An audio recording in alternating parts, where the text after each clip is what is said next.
सिंध में आईनी बेंचेस की तश्कील के लिए मुसव्वदा कानून मंजूर हो गया। जिन मुकदमात में हुक्म इम्तना हो उसको तरजीही बुनियादों पर सुना जाएगा। आईनी बेंचेस के कराची, हैदराबाद, सक्खर, मीरपुर खास, लाड़काना में अलग दफातर कायम होंगे।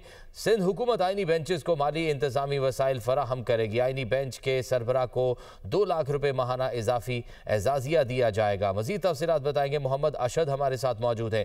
जी मोहम्मद अशद, मुसव्वदा कानून मंजूर हो गया, इस कानून में मजीद क्या कुछ सामने आया? जी बिल्कुल, देखिए सिंध आईनी बेंचेस की तश्कील के लिए मुसव्वदा कानून सिंध असेंबली से मंजूर हो गया है।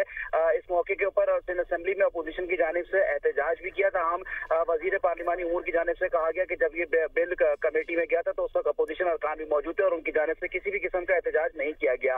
इस कानून के मुताबिक जिन मुकदमात में हुक्म इंतना होगा उसको तरजीही तौर पर जो है वो सुना जाएगा। सिंध हुकूमत आईनी बेंचेस को माली इंतजामी वसाइल फराहम करेगी। आईनी बेंचेस के सरबराह को 2 लाख रुपए माहाना इजाफी एजाजिया जो है वो दिया जाएगा, जबकि आईनी बेंचेस मुमकिन हद तक 6 माह में फैसला करेंगी। आईनी बेंच ब्रांचेस में तकरीरी चीफ जस्टिस की मुशावरत से होगी, जबकि आईनी बेंचेस के लिए अलग कमेटी भी कायम की जाएगी। आईनी मुकदमात मुंतकली का इख्तियार भी कमेटी को होगा। जी बहुत शुक्रिया मोहम्मद अशद।